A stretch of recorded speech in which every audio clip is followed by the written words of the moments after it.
Sir. No!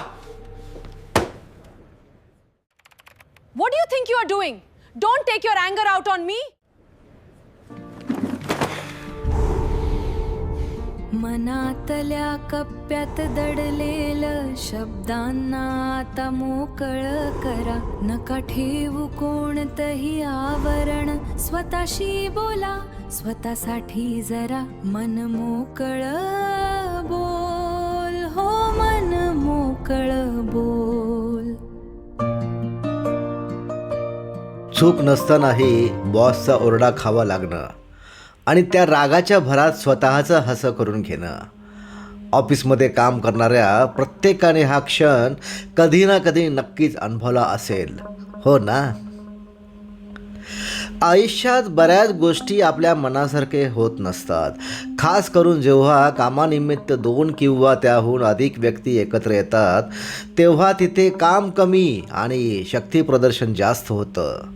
इथे बळी तो कानपळी ही म्हण तंतोतंत लागू पडते. बऱ्याचदा आपण 100% बरोबर असतो, पण समोरचा बॉस किंवा मॅनेजर जास्त शक्तिवान असल्यामुळे आपलं काहीच चालत नाही. अशा वेळी मनात येतं की बंड पुकारावा, जाब विचारावा, पण पुढे होणाऱ्या परिणामांना तोंड देण्याची आपली परिस्थिती नसते. नोकरी जाण्याची भीती, EMIचं टेन्शन आणि शेवटी आपण बरोबर असूनही नमते घेतो. हीच नमती भूमिका आपल्याला आतून मारून टाकते. आपल्याला आपलीच हार वाटू लागते. अशा हताश क्षणी आपल्याला वाटतं की आपल्या भावना कोणाजवळ तरी व्यक्त कराव्यात. आपण ऑफिसमधल्याच एखाद्या मित्राला हक्काचा माणूस समजून मनातलं सगळं काही बोलून दाखवतं. 2 मिनिटासाठी मन हलकं होतं खरं, पण चुकीच्या व्यक्तीसमोर भावना व्यक्त केल्याची फार मोठी किंमत आपल्याला मोजावी लागते. कारण राजकारणाप्रमाणे कॉर्पोरेट जगातही कोणीच कायमचा मित्र किंवा शत्रू नसतो. हे सगळं काही परिस्थितीजन्य असतं. तुम्ही ज्या सोकॉल्ड मित्राजवळ मन मोकळं केलं असतं तीच गोष्ट काही वेळात बॉसपर्यंत पोहोचते आणि मग सुरू होतं बॉसकडून मिळणारं एक न संपणारं रिटर्न गिफ्ट, मानसिक त्रास आणि आयुष्यभराची कटकट. मनातला राग बाहेर काढायचा तरी कसा? जंगलात जाऊन बॉसला मनसोक्त शिव्या द्याव्यात तर शहरात तशी जागाच नसते. आणि समजा रस्त्यावर उभं राहून तसा प्रयत्न केला तर लोक आपल्याला ठार वेडा ठरवतील. बंड करण्याची इच्छा नसते, पण आतल्या आत होणारी ती घुसमट मनाचे संतुलन बिघडवून टाकते. ती व्यक्ती समोर आली किंवा तिची आठवण जरी झाली तरी आपण अस्वस्थ होतो.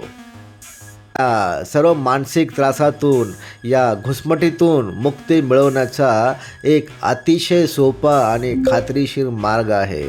तो म्हणजे खरडणं. खरडणं म्हणजे लिखाण. लिखाण म्हटलं की आपल्याला वाटतं हे लेखकाचं काम आहे. आपला याच्याशी काय संबंध?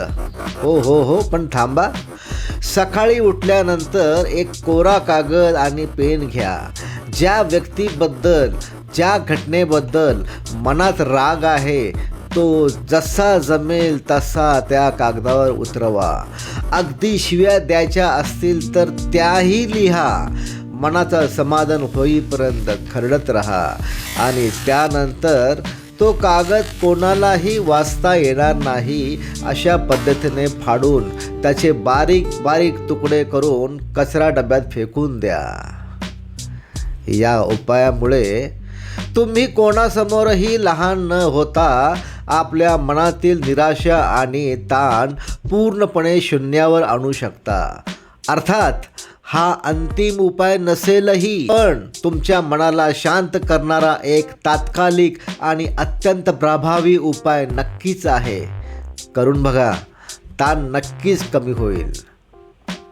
खरडणं या तंत्राला मानसशास्त्रामध्ये एक्सप्रेसिव्ह रायटिंग किंवा ब्रेन डंपिंग असे म्हणतात. याचे मन हलकं करण्यापलीकडेही अनेक आश्चर्यकारक फायदे आहेत. जेव्हा आपण रागात किंवा त्रासात असतो तेव्हा डोक्यात विचारांचं वादळ आलेलं असतं. नक्की काय करावं हे सुचत नाही. कागदावर जसे विचार येतील तसे खरडल्यामुळे डोक्यातील तो गोंधळ कागदावर उतरतो. यामुळे डोकं शांत होतं आणि आपल्याला समस्येकडे तिसऱ्या व्यक्तीच्या दृष्टिकोनातून पाहता येतं, ज्यामुळं योग्य निर्णय घेणं सोपं जातं. सायकोलॉजिकल रिसर्चनुसार जेव्हा आपण भावना दाबून ठेवतो तेव्हा शरीरातील कॉर्टिसॉल नावाचं स्ट्रेस हॉर्मोन वाढतं. यामुळे BP वाढणे, डोकेदुखी आणि छाती धडधडणे असे त्रास होतात. मनातलं सगळं खरडून कागद फाडल्याने शरीराला एक प्रकारचा रिलीज मिळतो, ज्यामुळे स्नायूंचा ताण आणि रक्तदाब झपाट्याने कमी होते. ऑफिसमध्ये किंवा घरात वाद झाल्यावर आपण बऱ्याचदा रागाच्या भरात अशी कडक पावलं उचलतो किंवा असं काही बोलून जातो ज्याचा नंतर पश्चाताप होतो. कधीकधी तडकाफडकी राजीनामा देणे किंवा नाती तोडणे हे दोन्ही प्रकार ह्यामध्येच येतात. खरडल्यामुळे तो तातडीचा राग कागदावर निघून जातो आणि आपण एका मोठ्या चुकीपासून स्वतःला वाचवतो. जेव्हा तुम्ही रोज किंवा आठवड्यातून 2दा खरडता आणि नंतर कधीही जुनं लिहिलेलं आठवून पाहता तेव्हा तुम्हाला स्वतःच्या स्वभावाचे पॅटर्न्स समजतात. मला नक्की कोणत्या गोष्टींचा जास्त राग येतो, मी कुठे चुकतोय का, या प्रश्नांची उत्तरं मिळतात, ज्यामुळे तुमची भावनिक प्रगतीसुद्धा होऊ शकते. सर्वात महत्त्वाचं म्हणजे या सर्व प्रक्रियेमध्ये आपण स्वतःमध्ये बदल करण्यास शिकतो, कारण दुसऱ्यांना बदलणे सोपे नसते. मित्रांनो, हे खरडणं म्हणजे फक्त कागद आणि शाईचा खेळ नाही, तर तो तुमच्या मेंदूचा रिसायकल बिन आहे. कॉम्प्युटर, लॅपटॉप जेव्हा हँग होतो आपण त्याला रिस्टार्ट करतोच ना, तसंच रोज सकाळी मनातला कचरा कागदावर खरडून फ्लश करायचा असतो. मग बघा तुमचा मेंदू सुपरफास्ट गतीने कसा काम करेल ते. मनातल्या कप्प्यात दडलेलं व्हिडिओ आवडला असेल तर लाईक करा, सबस्क्राईब करा आणि आपल्या हितचिंतकांना फॉरवर्ड करा. धन्यवाद. स्वतःशी बोला, स्वतःसाठी जरा मन मोकळं बोल. हो, मन मोकळं बोल.